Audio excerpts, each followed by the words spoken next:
my grandmother's, when the sheets on the bed got too worn, they became the curtains in the guest bedroom.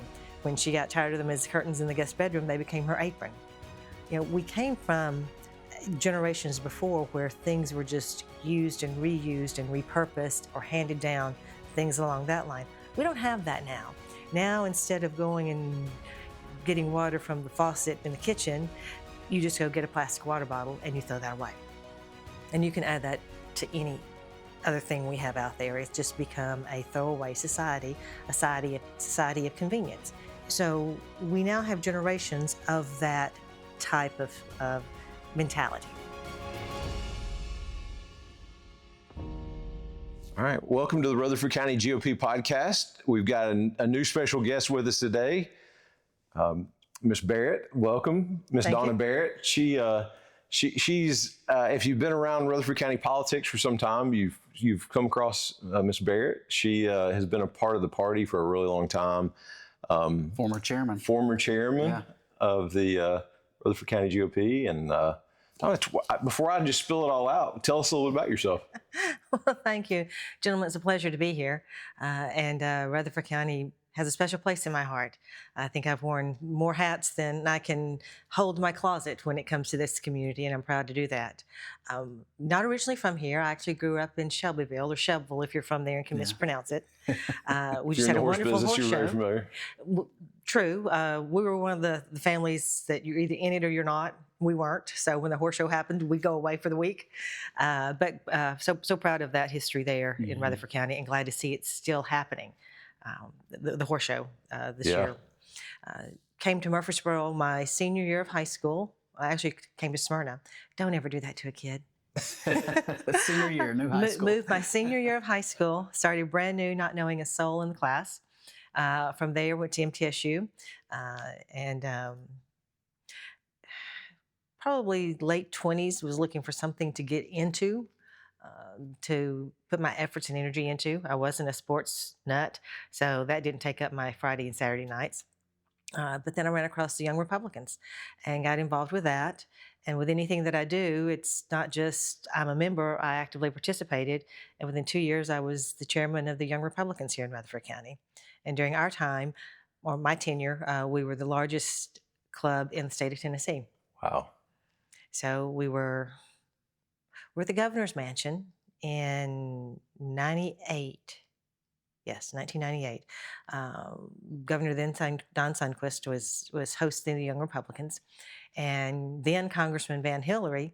These names keep circling. You'll see. We don't go away. Came up to my little group and said, Donna, you need to run for office. Well, we had worked on various campaigns. Young Republicans' motive and mission back then was to be involved in campaigns at the grassroots level. So we'd done our fair share of door knocking for Breath of Bine for city council. We'd gone to Tullahoma and worked on mayor's races there, because we just didn't have a lot of Republicans running here. We got farmed out to other counties. So Van comes up and says, you need to run for office. I said, well, I'm thinking about it. We've got county commission races in 2 years. He goes, no, you need to run now. I said, well, there's nothing open. He goes, yes, there is, state representative. So I can thank Van Hillary for my foray or push into politics. Very good. Lost my first race by about 500 votes. Came back the second time and won by a landslide and held the position for 10 years. So you were in the 34th district, right? When you I was in the 48th district. Okay. Then we went through redistricting like we have to do every 10 years. So they start shrinking your district or enlarging it depending on your population size. Mine shrunk, but the Democrats were in control and were trying to keep us from gaining any seats. So they merged 2 seats together, Diane Black's House seat and Mark Goines' House seat, and then took District 34 from East Tennessee and moved it to Middle Tennessee and made my district number 34, which you're not supposed to do. They're supposed to be contiguous. Yeah. So I don't know how 34 matches up with 33 or 32, but somehow or another I went from 48 to 34. Most women would appreciate that change in number, but anyway, That's So you came in at a really interesting time. You were elected in 2000. correct. And that was right around the time that state income tax was a big hot topic. Can you talk a little bit about that? Because I think we're hearing more and more about that today. It was a hot topic. To give you an example, when we're in session, we hardly ever see anybody at the Capitol on a normal year unless they're lobbyists or a special interest group. Your farmers come up for a day, your bankers come up for a day. Right. We were surrounded daily by just this swarm of people that covered Legislative Plaza. In the hallways, in the elevators, bringing their children. It was absolutely wonderful to see this outpour of voters doing their constitutional duty and stating what they wanted their government to be. I mean, this was truly government of the people, by the people, and for the people, because they were there. But there's the nicest people you'd ever want to meet, but truly coming out and expressing their views on things. We battled that for 2 years. And had some very late night sessions, met some wonderful friends, some wonderful radio hosts with Phil Valentine, Steve Gill. They became stalwarts and placeholders there for us, and just had a really, really good time. And we were successful in staving off the income tax. It's interesting because they stated that if we didn't have an income tax, we were going to have this shortage of revenue for the next 5 years. Well, by not having a state income tax, we ended up with surpluses. And we've become very business friendly, and Very. that's got its own positive side effects that have come from that too. So Well, and anytime you hear folks talk about Tennessee and the great things about our state, one of the top things and first things they mention is no state income tax. Mm-hmm. So True. it's definitely paid dividends. yes, We're one of 7 states that do not have a state income tax. Mhm. I think it's 7. One of the few that don't have a state income tax. But during that income tax battle, one of the things we got the privilege of doing, and I carried it forward in my time as a legislator, was because they did not have the numbers. Speaker Nafee, who carried the bill, literally needed 1 vote, and he couldn't get it from either side. He got enough from both sides to get him where he was because they did not have a clear majority for that issue. But a group of us came together, both Republicans and Democrats, and said, we think there's things that can be cut from this budget. He gave us 2 weeks and access to all the commissioners to ask any questions we wanted to. And we found dollars that could be reduced. We weren't in control then, so we didn't have much of a choice to implement those.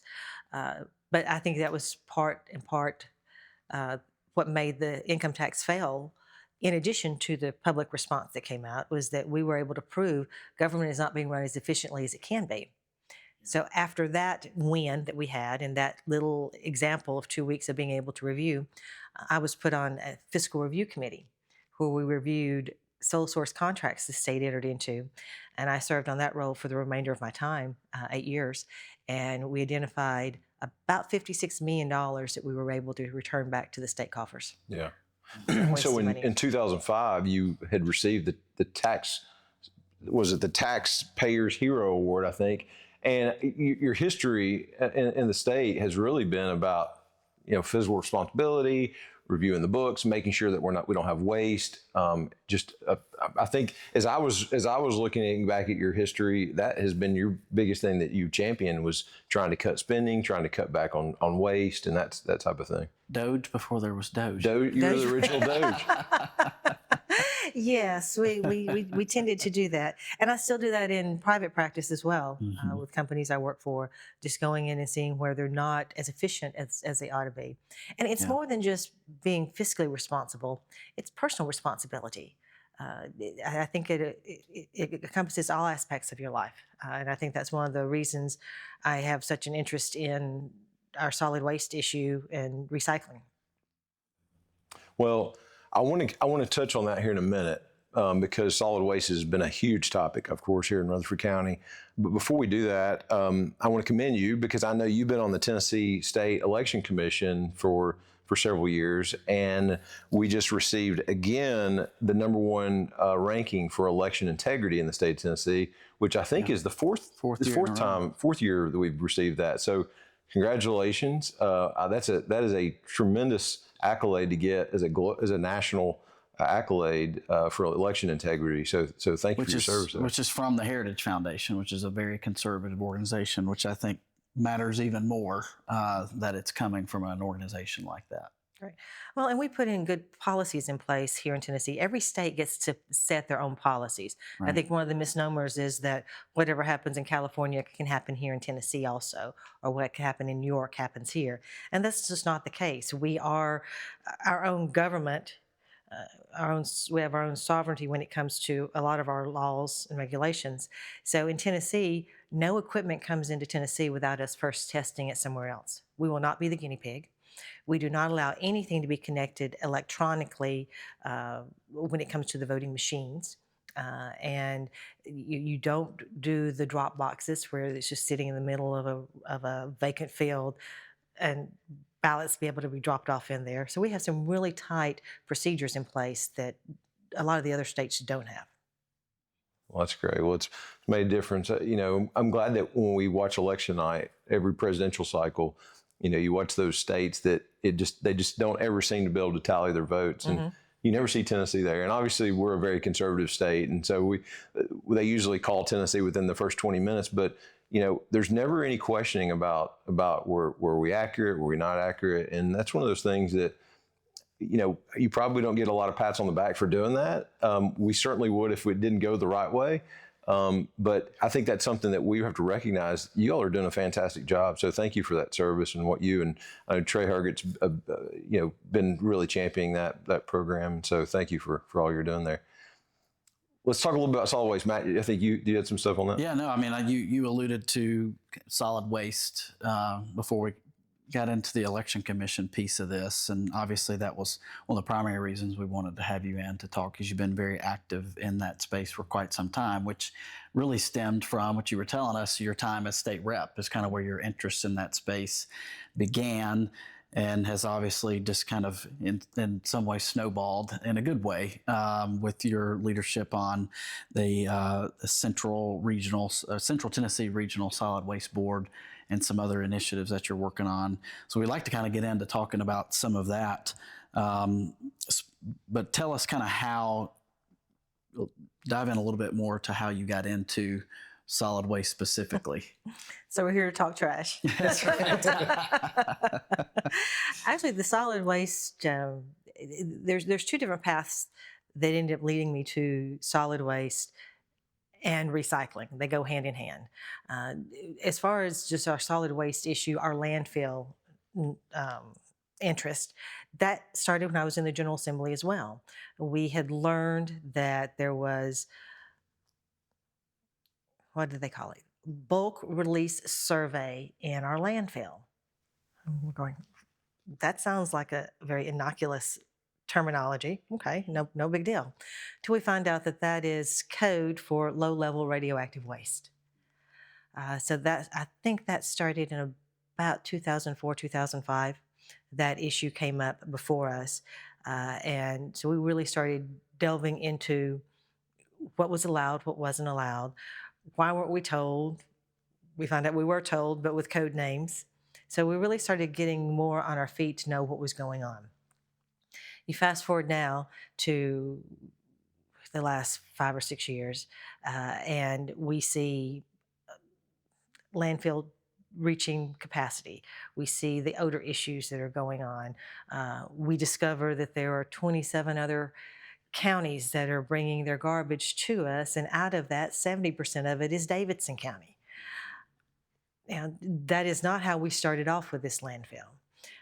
So at that point in time, I'll always call him Senator Catron, he was my senator first, but he was then Mayor Catron, had an opening on the solid waste, Central Tennessee Regional Solid Waste Planning Board, the board, the mouthful board. So I was put on that and started delving into what that board did and what it could and couldn't do.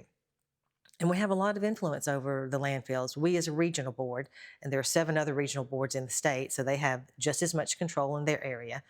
We are state mandated, state structured, state established, with certain authorities that we have. And one of them is to deny or approve landfill expansions or new landfills. So all of a sudden we realized we've got some influence here that heretofore had not been paid attention to. So we decided that based on our 10-year plan or what we wanted to see as a region for handling solid waste, the landfill didn't need to expand. Thus started quite a conversation with where we're going with solid waste.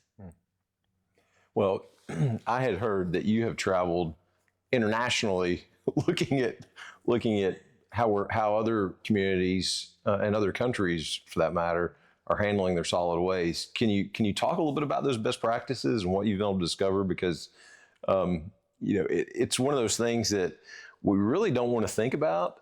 We just don't want to smell it. We want it to be out of sight, out of mind, and it's just something that we have to figure out the best way to handle it. And I'm interested to hear what you found as you've traveled to other places and done some research on this.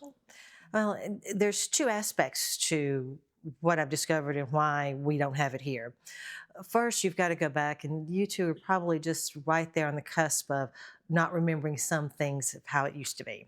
And I mean, no disrespect, but I remember the Coke bottles glass Coke bottles being picked up, taken back to the store. You got a nickel for them, and then if you had a bottling company in your town, which Murfreesboro had one, so did Shovel, you could sit there and watch that used bottle, go through the hot rinse and cleaning, and then get refilled and be right back out on the street again. So when we talk about diversion, recycling, you definitely have it there. We didn't have, if your TV broke, you fixed it. I remember the TV repair shops on the corners, and they fixed our VCRs and all of that. My grandmother's, when the sheets on the bed got too worn, they became the curtains in the guest bedroom. When she got tired of them as curtains in the guest bedroom, they became her apron. We came from generations before where things were just used and reused and repurposed or handed down, things along that line. We don't have that now. Now, instead of going and getting water from the faucet in the kitchen, you just go get a plastic water bottle and you throw that away. And you can add that to any other thing we have out there. It's just become a throwaway society, a society of convenience. Your TV breaks, you go buy a new one. The other one throws away, and it goes into this big old pit that for us here in Rutherford County, we don't have to pay anything for. It's out of your house, it's gone, you don't think anything about it. So we now have generations of that type of mentality. Use, throw away, no need to keep it for anything. So we have that happening here in the States. But then when you look at, let's look at Europe, for example. They had a war they went through. Can you imagine? And we all were part of that. When we look back to World War I and World War II, we were all part of that, but it wasn't on our soil. We weren't cut off from society. We weren't having to make do with what we have with us. You can look at Cuba the same way with the embargoes on them. Whatever's there, you make do with it and you use it up to the very last possible time. So you look at the other countries, and they've had that mentality for a very long time. That's just been ingrained in them and they've lived with and grown up with. So I think that's where you're going to see some of the differences. But now to what happens in the other countries. It's expected. We were in Italy and went into this little pizza shop. And I kept seeing things just being thrown off a counter, disappearing, but different things were thrown different ways. So all the extra pizza crust went over here. Then all of a sudden metal went this way and glass went that way. So I snuck behind the kitchen door and looked. They're composting. They've got their metal set over here. They've got their glass over there. They're all in 3 different colored clear baskets. They set those out, and each day one color or the next gets picked up. It is that much of a habit. They don't think twice about it. It's just routine. Everything gets sorted at the source, picked up and taken care of. So what does that look like now in Rutherford County? Is that something we should be expecting, that we're going to start separating our plastics and our papers and our compost, or what is that going to look like? I'm going to get a little technical first. Okay. Then I'll get to what's realistic. Technically, yes, separating each thing individually, maybe not at your house, but at a convenience center, having those individual bins is the best from a business standpoint. A clean stream, and I don't mean clean as in washed out, dried. I mean clean as in all that's there is cardboard. All that's here is plastics 1 and 2. All that's here is glass. That's a more valuable commodity than something that is unclean or mixed. Now, my goal is to fulfill the state statute of having 25% or more diversion recycling in our county, in our state. So I'll take it however I can get it. If that means one bin at your house you're putting in and we separate it somewhere else, great.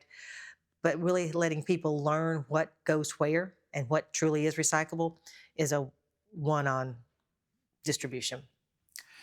Let's maybe back up just a little bit, and if for those that are maybe new to the county or new to this issue, they keep hearing, man, everybody's talking about this landfill.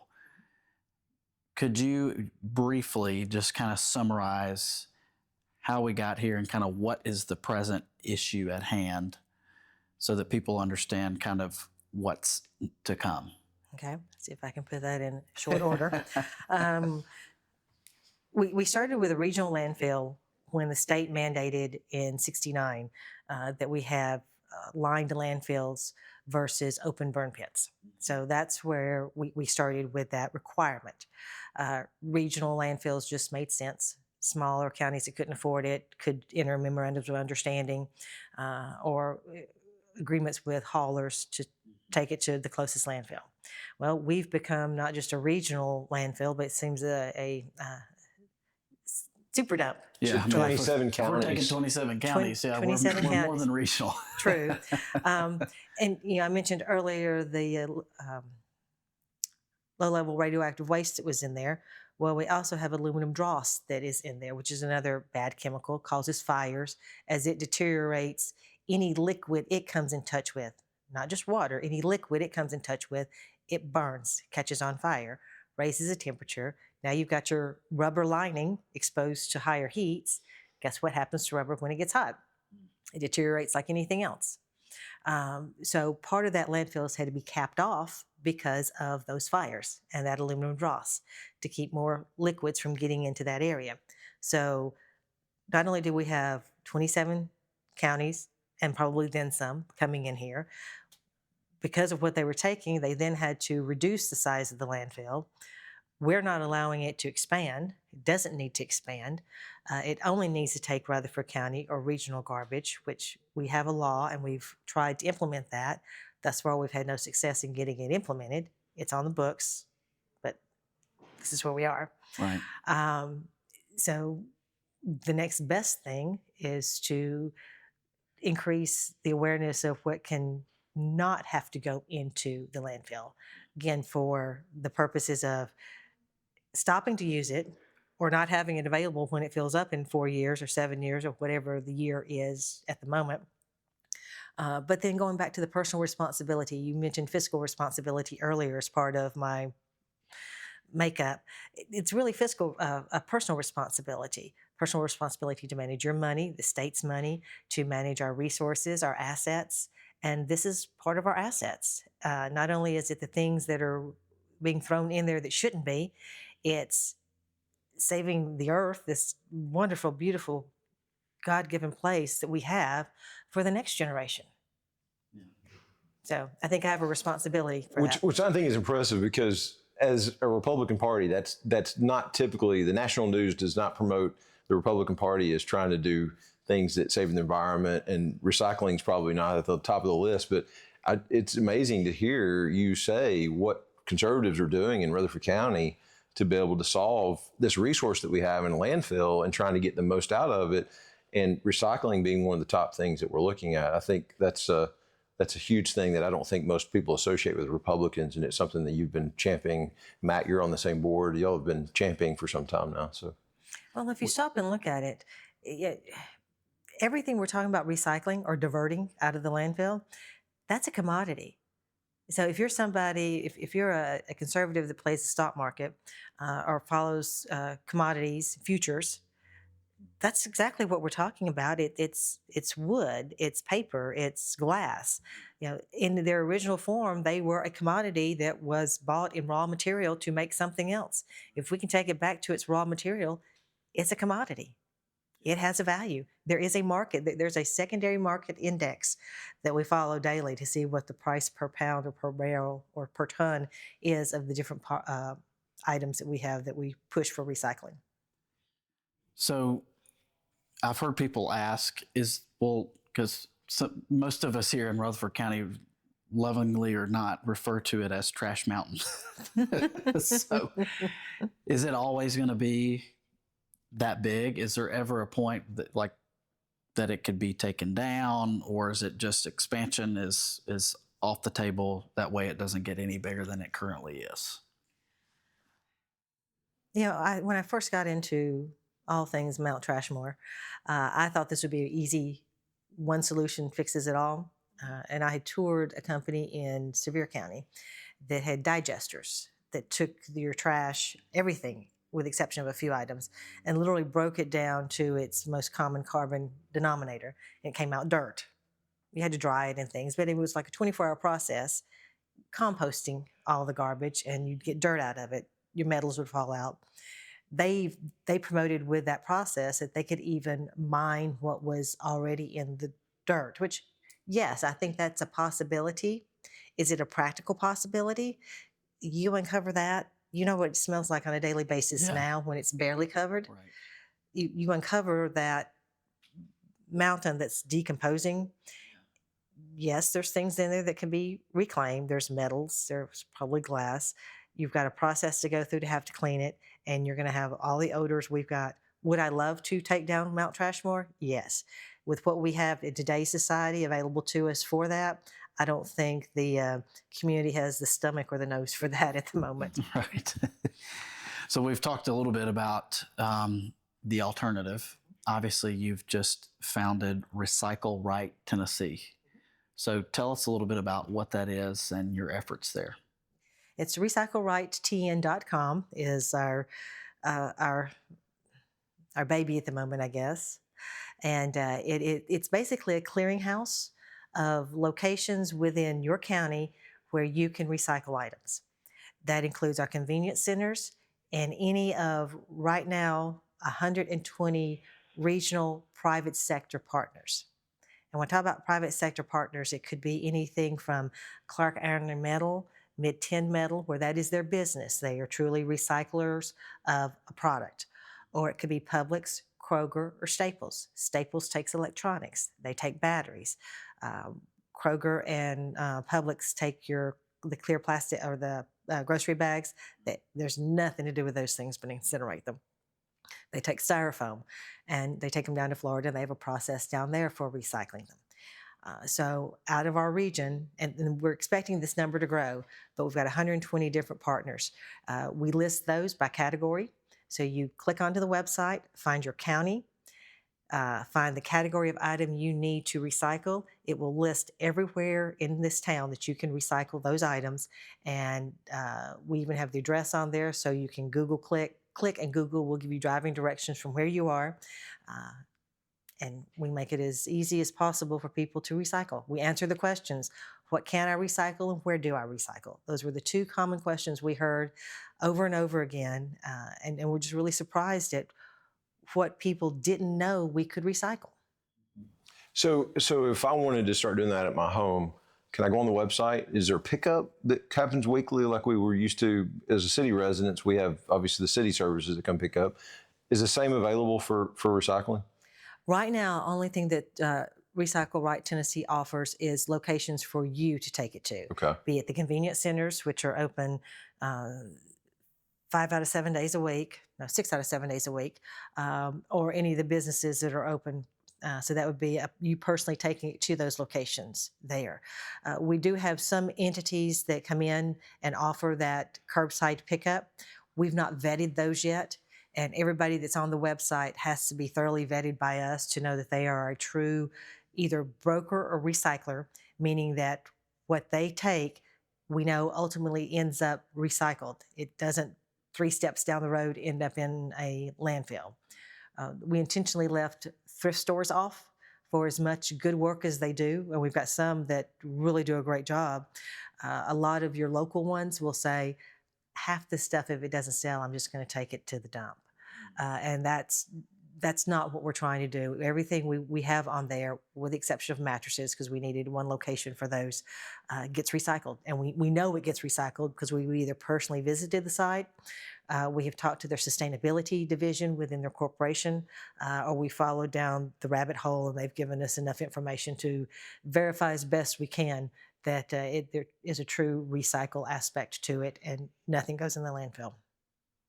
That's great. Very good. Well, I think it's awesome that we have these resources now, and it sounds like they're going to continue to develop.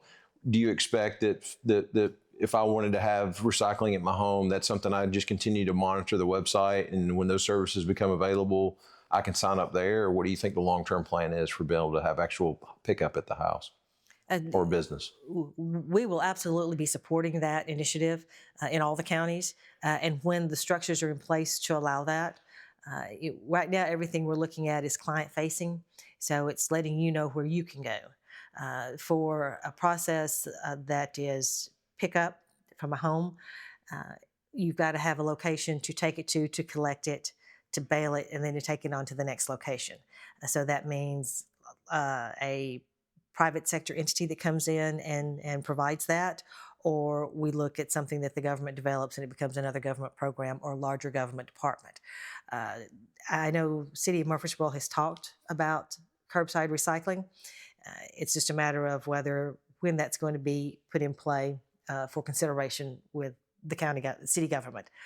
But as of right now, we have that available, and I recycle daily. I have 7 bins at home, and it takes me about 3 to 5 days to fill those up.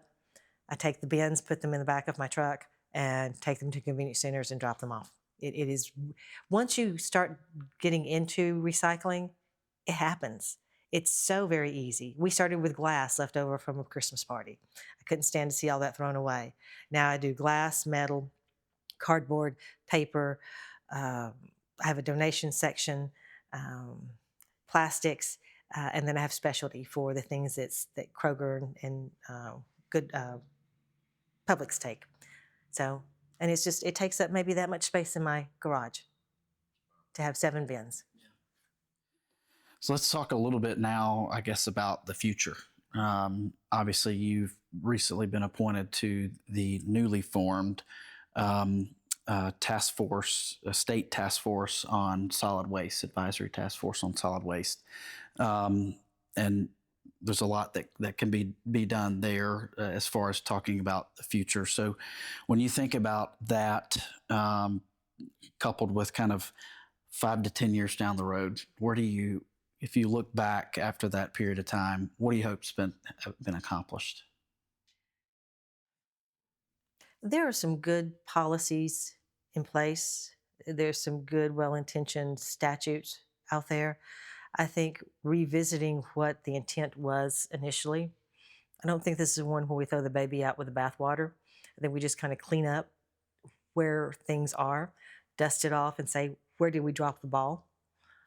Because again, this started in 1969 with very good intentions. It improved again in 89 and then in 91 when the regional boards were formed. So we've made progress. I think somewhere after 91, things just kind of got stagnant. And when Had a lot of population growth since 91 as well. a lot of population growth, when everyone kept forgetting about the fact that we're burying it, that when the issues started coming up with the landfill, when we had new people moving in where they came from states that recycled better or had better opportunities than we do, then we've seen this new interest in it. And I think it's just time to revisit what we've done for all these years, what worked, what could work better now with better technology. But I don't think I want to see us just completely scrap 56 years worth of what's on the books. I think we just need to look at it and clean it up. Better practices. That's good. Yeah. What do you think the life cycle of our current landfill is today? Do you think that we're going to look back in 10 years and we're going to be having to, if we're going to have a landfill, it's going to be outside of Rutherford County and we're going to have to start charging for those services? Any ideas there? Yeah, there's been a lot of talk, and I'm sure we'll discuss this with the task force that comes up in the task force. I- Nowadays, there's a lot of talk of waste to energy. Incineration talk has come back up at a time the community was not on board. And the county's with. been working on that as well, right? Incineration was a thing for a while. Nashville actually heated all of downtown by burning their garbage back in the 80s. When that incinerator burned, the general population was against air pollutants and things along that line. Well, we've come a long way in science and technology since then. Maybe it's time to revisit some of those. Waste energies, we've not had any of those work out like they say they do.